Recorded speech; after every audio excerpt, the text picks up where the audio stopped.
قرآني نبض حياتي، قرآني طهر ذاتي، قرآني عصمة أمري، قرآني طوق نجاتي. قرآني نبض حياتي، قرآني طهر ذاتي، قرآني عصمة أمري، قرآني طوق نجاتي. الحمدللہ وکفیٰ والصلاۃ والسلام علی عبادہ الذین اصطفیٰ، اما بعد، اعوذ باللہ من الشیطان الرجیم، بسم اللہ الرحمن الرحیم۔ ہم نے 3 کالمز بنائے تھے، آپ کی نوٹ بکس میں آلریڈی موجود ہوں گے۔ ان میں سے 2 کالمز ہم نے بنیادی طور پر اسٹڈی کر لیے تھے۔ جو جملہ جو اسم سے شروع ہوتا ہے اسے جملہ اسمیہ کہتے ہیں، اور جو فعل سے شروع ہوتا ہے اسے جملہ فعلیہ کہتے ہیں۔ اور نامکمل جملہ یا مرکب ناقص، اس کی تعریف بھی ہو گئی کہ جس میں بات پوری نہیں ہوتی، اگرچہ لفظوں کے معنی آپ کو معلوم ہوتے ہیں لیکن کوئی میسج کنوے نہیں ہوتا۔ جس کی مثال میں نے دی تھی کہ میں کہوں جی اللہ کی کتاب، اللہ کی کتاب، اللہ کی کتاب، آپ میرے منہ کی طرف دیکھتے رہیں گے کہ اللہ کی کتاب کی کیا بات ہے، تو یہ نامکمل جملے کی نشانی ہے۔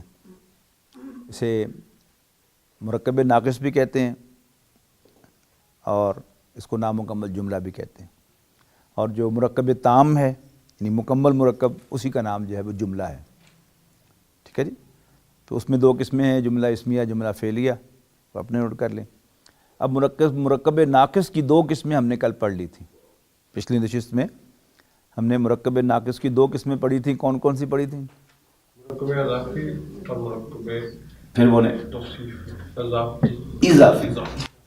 مرکب اضافی اور مرکب توصیفی۔ مرکب اضافی کیا تھا کہ جس میں دونوں اسماء جو ہیں وہ 2 مختلف چیزوں کے لیے آ رہے ہوتے ہیں، جیسے کتاب اور حکیم کی مثال آپ کے اس چارٹ کے اندر ہے۔ تو کتاب اور چیز ہے، حکیم اور چیز ہے، ان کے درمیان ایک تعلق ہے، اور اس تعلق کو یہ مرکب ظاہر کرتا ہے۔ مرکب اضافت کا مطلب ہی تعلق ہوتا ہے، ریلیشن، تو اسے مرکب اضافی کہتے ہیں۔ مرکب توصیفی وہ ہوتا ہے کہ جس میں دوسرا اسم جو ہے پہلے اسم کی کوئی نہ کوئی صفت بیان کر رہا ہوتا ہے، لیکن ہوتا یہ بھی نامکمل جملہ ہے، جیسے حکمت والی کتاب، حکمت والی 2 کتابیں۔ ٹھیک ہے جی، رجل صالح، نیک آدمی، ولد صالح، نیک لڑکا۔ ٹھیک ہے جی، اور طالبۃ مجتہدۃ، محنتی لڑکی، محنتی طالبہ۔ اس طرح سے یہ نامکمل جملے ہوتے ہیں۔ تو جو مرکب اضافی تھا اس کے 2 کمپوننٹ لکھیں، مرکب اضافی کی تعریف لکھیں۔ یہ وہ مرکب ناقص ہے جس میں 2 کمپوننٹ ہوتے ہیں، اس کے 2 اجزاء ہوتے ہیں، اور یہ دونوں اسماء 2 مختلف چیزوں کی نمائندگی کرتے ہیں۔ اس میں استعمال ہونے والے دونوں اسماء 2 مختلف چیزوں کے نام ہوتے ہیں، اور ان کے درمیان یہ مرکب ایک تعلق کو واضح کرتا ہے۔ دیکھیے لکھیں، مضاف، جس کا تعلق دوسرے کے ساتھ جوڑا جائے، جس کا تعلق دوسرے کے ساتھ جوڑا جائے اسے مضاف کہتے ہیں، ضاد کے ساتھ مضاف۔ اور یہ عربی ترتیب میں پہلے آتا ہے، اور اس کے شروع میں نہ کبھی الف لام ہوتا ہے اور نہ ہی اس کا اعراب بھاری ہوتا ہے۔ اس کے بعد لکھیں مضاف الیہ، جس کے بریکٹ میں لکھتے ہیں جس کے ساتھ تعلق قائم کیا جائے، جس کے ساتھ تعلق قائم کیا جائے۔ عربی ترتیب میں یہ مضاف کے بعد آتا ہے، اور یہ معرفہ بھی ہو سکتا ہے اور نکرہ بھی، یہ معرفہ بھی ہو سکتا ہے اور نکرہ بھی، واحد بھی ہو سکتا ہے، مثنیٰ بھی اور جمع بھی۔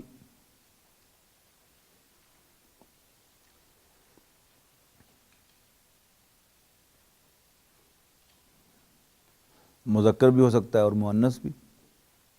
لیکن اب یہ بولڈ کر کے لکھیں یجب سا، باقی نارمل لکھا ہوتا نا، لیکن اعراب کے اعتبار سے یہ حالت جر میں ہوتا ہے۔ اسی طرح جب آپ نوٹس فیئر کریں گے، وہ نوٹس جن کے آپ نظر ڈالنے وقتاً فوقتاً نظر ڈالتے رہیں، تو اس میں آپ جو پہلی بات تھی کہ اس کا اعراب ہلکا اور شروع میں الف لام نہیں ہوگا، اس کو بولڈ لکھیں اور باقی تفصیل جو ہے چھوٹی رکھیں۔ اس میں بھی ایک نظر آپ یوں ڈالیں تو آپ کو اصل بات جو ہے وہ پتہ چل جائے۔ باقی تو اضافی بات ہے نا کہ یہ معرفہ بھی ہو سکتا ہے، نکرہ بھی اور مذکر بھی اور مؤنث بھی وغیرہ وغیرہ۔ اصل بات کیا ہے کہ یہ ہمیشہ حالت جر میں ہوتا ہے۔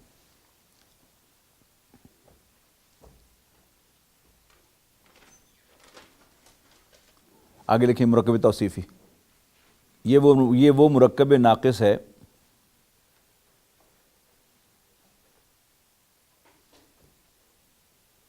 جس میں استعمال ہونے والے دونوں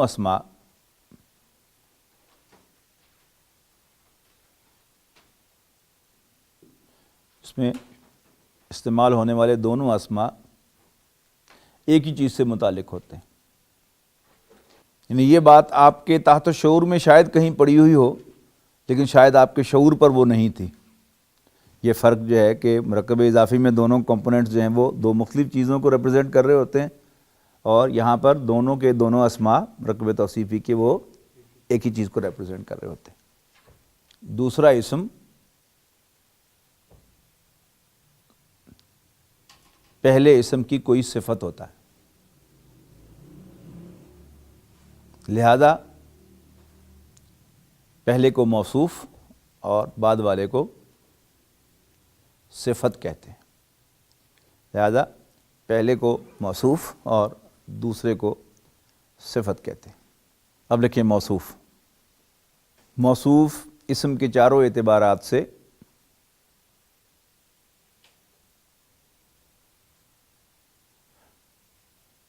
اوپن ہوتا ہے،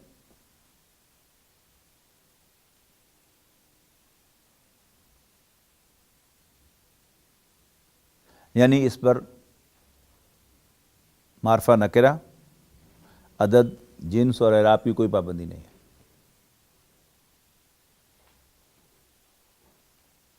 معرفہ نکرہ، عدد، جنس اور اعراب کی کوئی پابندی نہیں ہے۔ البتہ اس کی صفت اسم کے چاروں اعتبارات سے اپنے موصوف کے تابع ہوتی ہے۔ اب یہاں پر لکھیں یعنی اگر موصوف معرفہ ہے تو صفت بھی معرفہ ہوگی، یعنی اگر موصوف معرفہ ہے تو صفت بھی معرفہ ہوگی، اور موصوف نکرہ ہے تو صفت بھی نکرہ ہوگی۔ نیکسٹ لائن، عدد بریکٹ میں لکھیں واحد مثنیٰ جمع کے سلسلے میں جو عدد موصوف کا ہوگا وہی صفت کا ہوگا، اور جنس بریکٹ میں مذکر مؤنث، جو جنس موصوف کی ہوگی وہی اس کی صفت کی ہوگی۔ اور اسی طرح اعراب کی جو حالت، اب نا اعراب میں ہم نے کئی سب ہیڈنگ پڑھے تھے، تو میں واضح کر رہا ہوں کہ حالت اعراب کو ہم نے کنسیڈر کرنا ہے، ہلکے بھاری کو دیکھنا، وہ دوسرا ایک سیک ہے، ہلکا کب آتا ہے بھاری کب آتا ہے، وہ ہمارا دوسرا علیحدہ سبجیکٹ ہے۔ یعنی صفت کی جو ریکوائرمنٹ ہے وہ کیا ہے، حالت اعراب میں فالو کرے گا۔ باقی کوئی لفظ تنوین لینے والا ہوگا، کوئی نہیں لینے والا ہوگا، جو لینے والا ہے وہ لے گا، نہیں لینے والا نہیں لے گا۔ تو ہماری جو کنسیڈریشن ہے وہ کیا ہے، حالت اعراب۔ آگے لکھیں جیسے اردو میں اچھا لڑکا، اچھی لڑکی، اچھے لڑکے،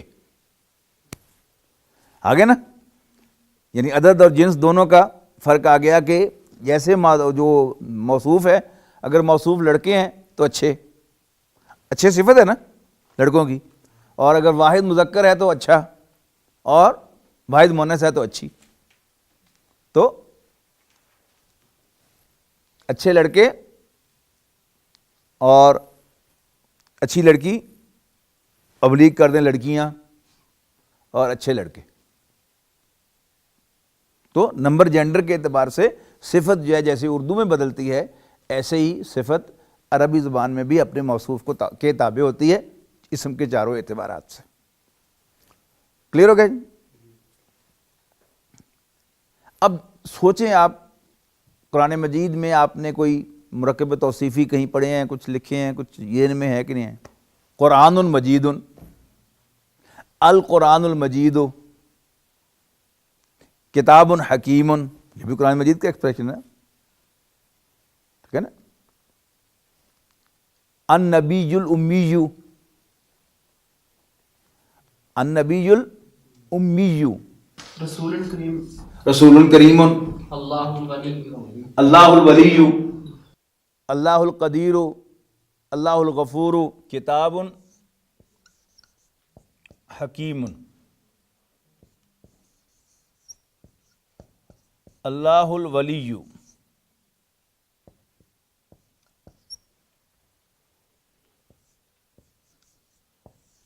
رسول کریم،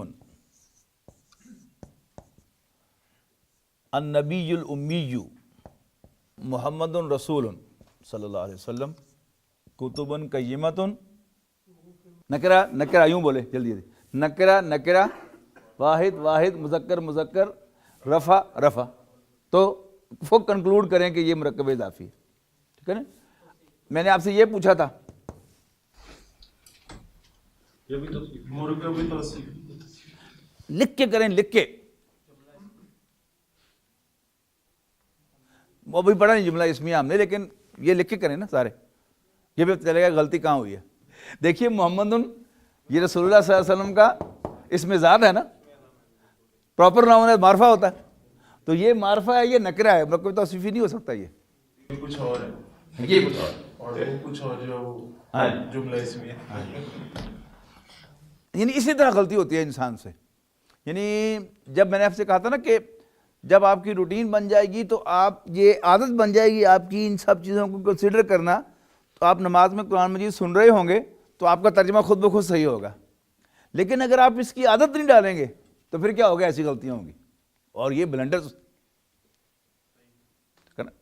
چھوٹی بات نہیں ہے یہ کہ آپ جملہ اسمیہ کو مرکب توصیفی بنا دیں، ٹھیک ہے نا جی؟ کیوں؟ سر عبادت کا اعراب ہلکا ہے اور وہ حالت رفع میں، سر اس کی مرکب اضافی میں چونکہ حالت مضاف کی وہ کنسیڈر نہیں کرتی. مرکب اضافی کا پروسیجر سمجھیں کیا ہے. جب بھی آپ کو کوئی اسم نظر آئے بغیر الف لام والتنوین کے یا نون اعرابی کے، تو فوراً آپ کو شک پڑ جائے کہ یہ مرکب اضافی ہے. سر یہ الف لام اور تنوین کے بغیر ہے، اور اگلا پھر آگے دیکھنا ہے، یعنی پھر آگے دیکھنا ہے، وہ جر میں، وہ جر میں ہو تو بس پھر پکی بات ہے کہ یہ مرکب اضافی ہے. یعنی مرکب توصیفی موسٹلی دور سے نظر آ رہا ہوتا ہے. یعنی جیسے یہ سارے دیکھیں نا، یہ بالکل سیم ہے، الف لام بھی ہے اور جر بھی ہے، نفع رفع بھی ہے. یہ دیکھیں یہ اس کا کیا ہے؟ دیکھیں رسول آپ کے سامنے ہے بغیر الف لام اور بغیر تنوین کے، تو یہ مضاف معلوم ہو رہا ہے، لیکن آپ کہیں گے نہیں جب تک آگے نہ دیکھ لیں، ٹھیک ہے نا؟ اسی طرح آیات اللہ، ٹھیک ہے نا؟ اب الف لام نہیں ہے اور تنوین بھی نہیں ہے، تو مضاف لگتا ہے، کہنا نہیں آپ نے جب تک آگے نہ دیکھ لیں. یہ زیر نظر آئی، جر نظر آئی، تو آپ کہہ دیں کہ مرکب اضافی ہے. یعنی پروسیجر ہے، اگر آپ پروسیجر کو فالو کریں گے تو غلطی نہیں ہوگی، اور اگر آپ پروسیجر کو فالو نہیں کریں گے تو کیا ہوگا؟ تکا لگ بھی سکتا ہے، نہیں بھی لگتا. اور یہ شاید ہر مضمون میں ہوتا ہے، سرجری میں بھی ایسے ہی ہے کہ جو بھی سرجن پروسیجر کو فالو کرتا ہے اس کی غلطی کا امکان بہت کم ہوتا ہے، اور جو پروسیجر کو فالو نہیں کرتا تو ہی میں prove some times very good, اور پھر جب بلنڈر ہوتا ہے تو وہی بہت بڑا ہوتا ہے. عباد اللہ جزاء سیئۃ. اچھا اب دیکھیں یہ دونوں جو مثالیں تھیں یہ مضاف الیہ معرفہ کی تھیں. اب دیکھیں یہ مثال جو آ رہی ہے وہ کیا ہے؟ نکرہ کی. جب یہاں بھی دیکھیں جزاء نہیں ہے، الجزاء نہیں ہے، تو بغیر الف لام اور بغیر تنوین کے ہے تو مضاف لگتا ہے. فوراً آگے دیکھیں، یہ دیکھیں یہ زیر بتائے گی کہ حالت جر میں ہے، تو یہ مرکب توصیفی ہے، کسی بھی برائی کا بدلہ. ٹھیک ہے نا؟ النبی الامی. جی سر یہ کلیئر ہوا وہ آپ نے مرکب توصیفی بتایا کون سا اضافی جزاء سیئۃ، یہ مرکب اضافی ہو گیا کہ یہ جزاء بغیر الف لام اور تنوین کے مضاف لگتا ہے. اور فوراً آگے دیکھیں اگر اگلا اسم آپ کو حالت جر میں نظر آئے تو آنکھیں بند کر کے کہہ سکتے ہیں آپ کہ یہ مرکب اضافی ہے. اور جیسے میں نے آپ سے کہا کہ مرکب توصیفی موسٹلی کیا ہوگا، ایک جیسے دور سے دکھ رہے ہوتے ہیں، سوائے اس کے کہ جیسے یہاں پر علم آ گیا کہ یہ روٹین سے ہٹا ہوا ہے، اس میں بھی اگر آپ یعنی پروسیجر فالو کریں گے تو غلطی نہیں ہوگی. یعنی بغیر سوچے سمجھے کہنے کے بجائے آپ جلدی سے وہ چاروں چیزیں کنسیڈر کر لیں. کیا ہوگا، آپ پہلی ہی چیز دیکھیں گے تو وہیں پر آپ کو پتہ چل جائے گا کہ یہ معرفہ ہے، یہ نکرہ ہے. اچھا، اب اگر یہ کہنا ہو کہ اس کو مرکب توصیفی بنانا تو کیا کریں گے؟ الف لام لگائیں گے اور تنوین ہٹا دیں گے اور اس کو اگلے کو حالت جر میں لے جائیں گے. مرکب توصیفی بنانا ہے الرسول محمد الرسول. تجوید کے قاعدے کے تحت وہ نون کتنی آ جائے گی نا. نون کتنی پتہ ہے تجوید کا قاعدہ یوں ہو جائے گا، یہ محمد نون ہی رہے گا اور یہ الرسول ہو جائے گا. لیکن اس کو پڑھنے کا قاعدہ کیا ہے کہ اگر کسی بھی حرف کے آخر میں تنوین ہو اور اس کے بعد الف لام والا لفظ آ جائے تو پھر کیا کرتے ہیں، اس کو سپلٹ کر لیتے ہیں. یہ محمدن اگر اس کو آپ لکھ کے دیکھیں تو کیا ہو جائے گا، یہ ہے نا. اچھا، اب قاعدہ یہ ہے کہ عام طور پر جب بھی کوئی ساکن حرف ہو اس کو آپ کو حرکت دینی پڑ جائے تو وہ اس کو زیر دے دی جاتی ہے. تو یہ کیا ہو گیا، الساکن اذا حرک حرک بالکسر. تو محمد یہ نررسول.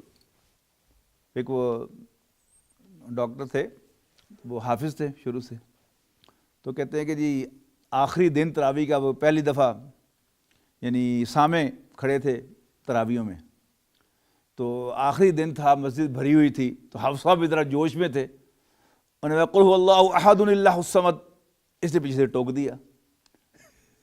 انہیں پھر کانفیڈنٹ تھا بیچارہ کہ الحمدللہ قل هو اللہ احد اللہ الصمد، نے پھر ٹوک دیا. نے پھر پڑھا قل هو اللہ احد اللہ الصمد. ایسے ہے نا یہ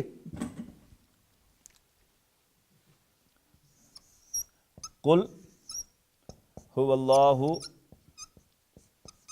احد ہے نا، یہاں پر ہم وقف کر دیں پھر تو احد رہ گیا. لیکن اگر آپ وقف نہیں کرتے تو آگے ہے اللہ الصمد. تو اس کے پڑھنے کا طریقہ کیا ہے، یعنی یہ پھر کیا ہو جائے گا، یہ چھوٹی نون آئے گی یہاں پر، قل هو اللہ احد اللہ الصمد. خیر وہ بار بار پڑھتا رہا، یہ ٹوکتے رہے اس کو. سلام پھیرا تو اس نے اس پہ چڑھائی کی، یہ پتہ ہے کوئی چیز پچھلے، انہوں نے کہا کانچی کھول کے دیکھ لو. سادہ نے کانچی کھولیا، اسے تب آیت سی پوری تو سارے نے کہا ادھو اللہ تعالیٰ کی تھی کیا بچہ ٹھیک کہہ رہا. تو کیا ہوگا، محمد الرسول، یعنی محمد الرسول پڑھا کیسے آئے گا، محمد الرسول. تو قل ہو جیسے ہے نا، آپ کو نظر آتا ہے سورہ ملک میں یہ بہت نمایاں ہے، تبارک الذی بیدہ الملک وہو علی کل شیء قدیر. اب وقف کر لیں تو کیا ہے، قدیر. الذی خلق الموت والحیات لیبلوکم ایکم احسن عملا. لیکن وہاں چونکہ وقف لازم نہیں ہے لہذا کیا لکھا ہوا ہے، نون لکھی ہے باقاعدہ، تبارک الذی بیدہ الملک وہو علی کل شیء قدیر الذی خلق الموت والحیات لیبلوکم ایکم احسن عملا. تو وہ اس طرح سے ہو جائے گا. اسی طرح ان سب کو معرفہ بنائیں. کتاب حکیم، حکمت والی کوئی کتاب یا ایک کتاب. بتایا تھا نا آپ کو کہ جو الف لام والے اسماء ہیں ان کے لیے اردو کا کوئی لفظ نہیں ہے. انگریزی میں دیا آئے گا، اردو میں اس کے لیے کوئی لفظ نہیں ہے. تو کتاب حکیم کو ان کا ترجمہ ہے حکمت والی ایک کتاب، لیکن الکتاب الحکیم کا ترجمہ کیا ہے، حکمت والی کتاب، دا وائز بک. ٹھیک ہے جی. اچھا اس کو کریں الرسول الکریم. الرسول الف لام لگا فوراً ترمیم ختم ہو جائے گی. اور اس کے بعد الکریم، اور یہ لام ساکن ہے یہاں پر، یہ لام اس کے ساتھ جا کے ملے گی الرسول الکریم، ٹھیک ہے جی، باعزت پیغمبر صلی اللہ علیہ وسلم. اللہ الولی، الہ ولی. بالکل، الہ ولی، الہ نہیں، الہ ولی. دیکھیے نا، یہ اللہ جو ہے یہ اصل میں کیا ہے؟ الالہ ہے. لیکن جیسے انگریزی میں اسمال جی والا گاڈ وہ کیا ہے؟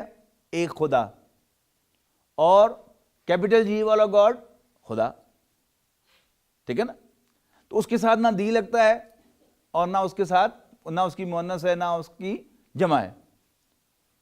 تو جیسے انگریزی میں یعنی دا گاڈ کوئی لفظ نہیں ہے، اسی طرح عربی زبان میں الالہ کوئی لفظ نہیں ہے. اس کی بجائے کیا لفظ ہے؟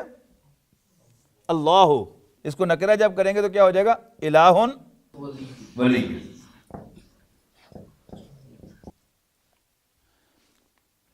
کتب قیمۃ، کتب یہ کتاب کا لفظ جو ہے یہ احکام کے لیے بھی آتا ہے، تو یہاں پر وہ احکام کے معنوں میں ہے. کتب قیمۃ، واضح یا مضبوط احکام، ویگ نہیں، سرٹن احکام مراد ہے اس سے، پکے. تو اس کو معرفہ کریں تو کیا ہو جائے گا؟ الکتب القیمۃ. یعنی یہ آپ کو ریفلیکس سیچن ہونا چاہیے کہ جو ہی آپ نے الف لام لگایا ہے تو تنوین اڑانی ہے وہاں سے، ورنہ وہ السلام علیکم ہو جائے گا. پھر صحف مطہرۃ، صحیفہ کی جمع ہے صحفن. صحیفہ کیسے کہتے ہیں؟ اسکرپچر کو، آسمانی جو بھی نسخہ ہوتا ہے اس کو صحیفہ کہتے ہیں. تو صحف مطہرۃ، کچھ پاکیزہ صحیفے. اور اگر آپ نے کہنا ہو پاک صحیفے تو ترجمہ کیا ہوگا؟ الصحف المطہرۃ. یہ میں نے تشدید کیوں لگائی ہے جی؟ یہ تشدید کیوں لگائی ہے؟ شمسی، بالکل ٹھیک. یعنی سارا کچھ، یعنی آج تک کو جو کچھ پڑا ہوا وہ آج آپ کے ذہن کے افق پر ہونا چاہیے، تب بات آگے بنے گی، ٹھیک ہے نا؟ اگر آپ پچھلا جو ہے وہ گھر چھوڑ کے آئیں گے تو پھر نہیں، ٹھیک ہے نا؟ آج پڑا ہوا کل آپ کو یاد ہونا چاہیے، انکلوڈنگ دی پریویس ون. کل پڑا ہوا پرسوں یاد ہونا چاہیے، تب انشاءاللہ عربی بڑی جلدی سمجھ میں آ جائے گی. اس میں کوئی مرکب اضافی کی صورت بن سکتی ہے ان دونوں الفاظ سے. تو پہلی سب سے ریکوائرمنٹ کیا ہوگی؟ پروسیجر کے ساتھ جائیں. پہلی ریکوائرمنٹ کیا ہے؟ مرکب اضافی بنانا ہے. اب یہاں پر اللہ الولی، یہ اللہ تعالیٰ کے بارے میں ولی ہے. وہ کیا ہوگا؟ ولی اور اللہ آپ کو سیپریٹ کرنے پڑیں گے کہ ولی کوئی اور ہوگا، اللہ تعالیٰ کوئی اور ہوگا. تو ولی اللہ، ٹھیک ہے نا؟ بیسک بات کہ آپ نے مرکب توصیفی سے مرکب اضافی میں جانا ہے. اب وہ سیم پرسن نہیں ہو سکتا، یہ دو مختلف ہوں گے، اللہ اور ہوگا، ولی اور ہوگا. یہاں کیا ہے؟ یہ اللہ تعالیٰ کی صفت ہے، ایک پرسن ہے. اور ولی اللہ اس میں دو ہیں، ایک اللہ تعالیٰ ہے اور ایک اس کا دوست ولی ہے. ہاں جی، عباد اللہ، اس کی کوئی اور صورت بن سکتی ہے؟ نہیں بن سکتی، ٹھیک ہے نا؟ نہ اس کا مضاف الیہ بن سکتا ہے، مضاف مضاف الیہ تو ہے، مرکب توصیفی نہیں بن سکتا، اس لیے کہ اللہ اور عباد ایک دوسرے کا اپوزٹ ہیں. اگر وہ قریب قریب کے ہوتے تو پھر بن جاتا، ٹھیک ہے نا؟ دون کیا ہوتا ہے؟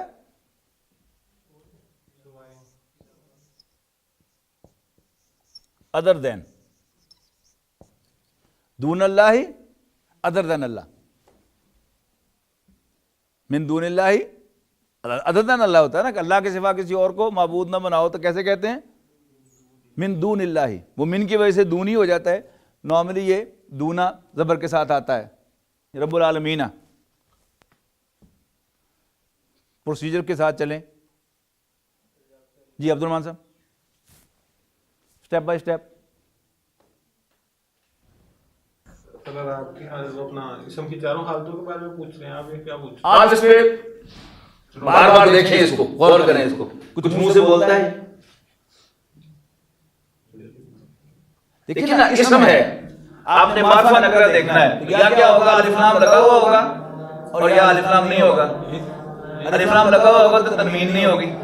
وہ جو میں نے آپ کو بتایا نا کہ اسم آپ کے سامنے آیا, اور بڑی نمایاں چیز اس کو آپ یاد رکھیں کہ اسم میں یا الف لام ہوگا یا نہیں ہوگا. معرف کو چھوڑ دیں, اور وہ جو کیٹیگریز آپ کو یاد ہیں اسم معرفہ کی قسمیں کون کون سی ہیں بھلا؟ علم, اسم علم, آگے معرف باللام, نہ اسماء اشارہ, پہلے اسماء اشارہ, اسماء موصولہ, ضمائر, نہ معرفہ کی طرف مضاف, مضاف الی المعرفہ, اور پھر منادہ. اچھا, اب یہ جو 3 کیٹیگریز ہیں یہ تو بالکل علیحدہ سے کیٹیگریز ہیں, اور موسٹلی یہ مضاف نہیں بنتی, یہ بھی یاد رکھیں, یہ علیحدہ کیٹیگریز ہیں, مضاف نہیں بنتی.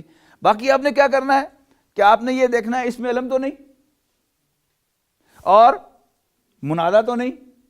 اب جھگڑا کیا رہ گیا کہ اگر یہ اس میں علم نہیں تو پھر نکرہ ہے, لیکن نکرہ ہے, الف لام اگر ہٹی ہوئی ہے تو پھر تنوین آنی چاہیے. اور اگر یہ دونوں چیزیں نہیں ہیں, یعنی پہلا جو آپ نے کنسیڈر کرنا ہے اسم کی چیز وہ کون سی ہے, معرفہ یا نکرہ.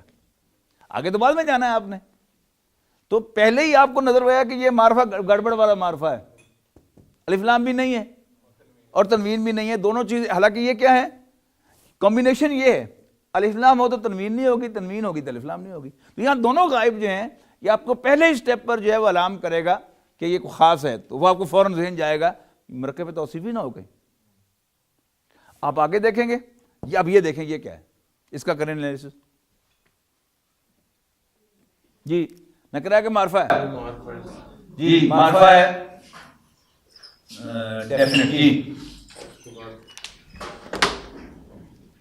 جی ڈیفینیٹ ہے, بالکل ٹھیک ہے, جمع ہے,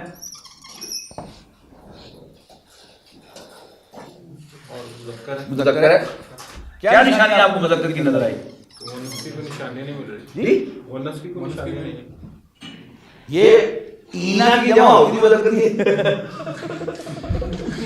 مؤنث کی جمع تو آپ کو آتی نہ ہوتی ہے, ٹھیک ہے نا. یعنی بڑی نمایاں چیزیں ہیں, آپ ان کو مس کریں گے تو بھولنے میں پڑ جائیں گے. آپ مصنف کے پاس چلیں کہ یہ جو جمع ہے یہ مذکر کی جمع ہے, عالمون عالمین, تو یہ مذکر ہے. اور حاضر آپ کیا ہے یا دیکھیں نا, عالمین دونوں کی نصب یا جر, تو یہاں پر جر کے ساتھ کمبینیشن بنتا ہے تو ہم اس کو جر کنسیڈر کریں گے. ہے ویسے یہ دونوں پاسبلٹیز یہاں پر, لیکن چونکہ ہماری فٹ یہ بیٹھتی ہے اس کے ساتھ تو ہم اس کو ڈسکارڈ کر دیں گے, اس کو کنسیڈر کریں گے, تو یہ مرکب اضافی ہوگی. علم, اور یہ بھی چیز لکھ دیتا ہوں, الف لام ہو تو تنوین نہیں, اور الف لام نہ ہو تو تنوین ہونی چاہیے نارملی, ٹھیک ہے نا. کسی جگہ تنوین نہیں آ رہی, اس کی ریزن آپ کو اگر وہ کوئی ہوگا جیسے غیر منصرف ہوتا ہے اس پہ تنوین نہیں آتی, لیکن عام طور پر جو غیر منصرف اسماء ہوتے ہیں یاد رکھیں کہ وہ اسماء علم ہی ہوتے ہیں. یعنی عربوں کا یہ مزاج ہے کہ وہ اسماء علم کو کسی نہ کسی بہانے سے غیر منصرف ٹھوک ہی لیتے ہیں, تو یا ادھر سے یا ادھر سے. یعنی آپ اکثر صحابہ کے نام, صحابیات کے نام آپ دیکھیں گے وہ کیا ہیں, وہ غیر منصرف ہیں. عائشہ, حفصہ, خدیجہ, ٹھیک ہے جی, عثمان, عمر, ٹھیک ہے نا, یہ غیر منصرف ہیں. یعنی چاروں خلفاء میں سے 2 نام جو ہے وہ غیر منصرف ہیں اور 2 منصرف ہیں. ابو بکر منصرف ہے اور علی یہ منصرف ہے, لیکن عمرہ اور عثمانہ, ٹھیک ہے نا. تو اس طرح یہ, یعنی آپ روٹین میں جائیں گے جب تو پھر آپ کو فریکوینٹلی پریکٹس کریں گے اور ان چیزوں کو سامنے رکھیں گے, اور وہ جو ہم نے 4 دن لگا کر اسم کے چاروں کیریکٹرز پڑھے تھے ان کو پڑھتے رہیں بار بار, تاکہ وہ ذہن نشین ہو جائیں. پھر اپلائی کریں گے تو انشاءاللہ غلطی کا کوئی امکان نہیں ہوگا. کون سی جمع ہے یہ؟ جمع مکسر ہے, لیکن چونکہ یہ انسانوں کے بارے میں ہے لہذا اس کے ہمارے پاس چوائس موجود ہے. یعنی قرآن مجید میں اس کی مثالیں ایک سے زیادہ ہیں. قالت الملائکۃ قالت الاعراب آمنا, کہ ایون اعراب کو اور ملائکوں کو بھی واحد مونس ٹریٹ کیا ہے قرآن مجید نے، اللہ تعالیٰ نے کیا ہے، تو صدق اللہ العظیم. تو ہم کون ہیں اس کو سمجھنے والے یا سوچنے بھی والے کہ وہ غلط ہے. تو عربوں کا مزاج ہے کہ وہ جیسے میں نے کہا نا کہ وہ اسماء علم کو کسی نہ کسی بہانے سے غیر منصرف کرنے کا ٹرینڈ رکھتے ہیں. اور اگرچہ قاعدہ کیا ہے کہ اگر جمعہ مکسر ذوی العقول کے بارے میں ہو، انسانوں کے بارے میں، فرشتوں کے بارے میں، جنات کے بارے میں، تو اس پر وہ رول اپلائی نہیں ہوتا واحد مؤنث والا. لیکن عربوں کا جی چاہتا رہتا ہے بیچ میں سے کہ اب چونکہ یہ ہے تو اب ٹھوک ہی لو اس کو، ٹھیک ہے. لیکن یہاں بالکل قاعدے کے مطابق ہے، یہاں اولاد کو جمع مذکر ہی ٹریٹ کیا گیا ہے. اور اس کا حالت اعراب کیا ہے جی؟ رفع. جی آگے چلیں. انڈیفینٹ مذکر جمع اور حالت رفع. لیکن ایک فرق تو ہے نا، یہاں تنوین نہیں ہے، یہاں تنوین ہے. یعنی معرفہ نکرہ کنسیڈر کرنا ہے، الف لام نہیں کنسیڈر کرنا. یعنی اس جملے کے اندر امپلائیڈ ہے یہ چیز کہ معرفہ نکرہ کنسیڈر کرنا ہے، الف لام کو نہیں دیکھنا. وہ 7 کیٹیگریز ذہن میں رکھنی ہے. جی عدد کے اندر بھی کیٹیگریز ہیں، ٹھیک ہے نا. جمع مکسر ہے، پھر جمع جو جمع مکسر ہے اس میں تنوین آئے گی، ٹھیک ہے نا. نارملی بعض اس کے اوزان ہیں جن میں تنوین نہیں آتی لیکن نارملی تنوین آتی ہے. اور جو جمع ہے سالم، اس میں اپنا اپنا ہر ایک کا طریقہ کار ہے اعراب کو ظاہر کرنے کا.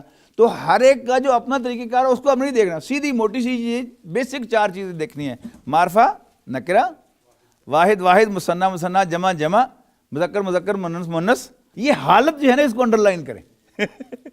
اب وہ ظاہر کیسے کی گئی ہے کیسے نہیں کی گئی وہ ہماری کنسیڈریشن نہیں ہے. آپ فرض کیجیے یہاں پر یعنی اولاد صالحین ہو، میچ نہیں ہوئی تو وہ آؤٹ ہو گیا، صفت نہیں بن سکتی ہے، ٹھیک ہے نا. تو یعنی اس میں جو زور دے کر میں نے کہا نا کہ حالت کو فالو کرنا ہے. حالت جو ہے وہ حرف سے ظاہر ہوتی ہے، حالت جو ہے وہ حرکت سے ظاہر ہوتی ہے، تو اس کو ہمیں نہیں دیکھنا، ٹھیک ہے نا. پھر یہ کہ وہ منصرف ہے غیر منصرف ہے وہ نہیں دیکھنا. کون سا ہے اس میں سے؟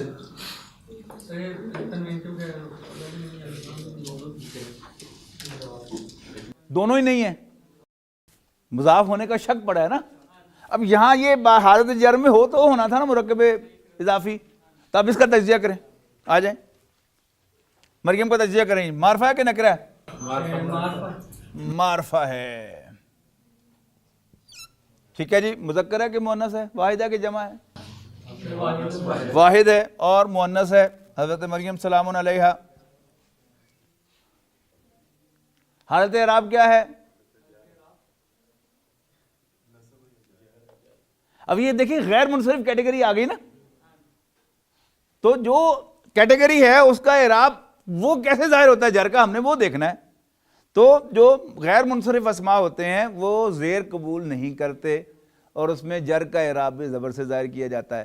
تو جو ہی آپ نے اس کو ڈیفینٹ مان لیا، تو ڈیفینٹ کیوں مانا آپ نے؟ اس میں علم ہونے کے اعتبار سے مارا، اور یہ عربی زبان کا لفظ نہیں ہے، عبرانی کا لفظ ہے، تو غیر منصرف ہے. فوراً آپ کا ذہن جانا چاہیے.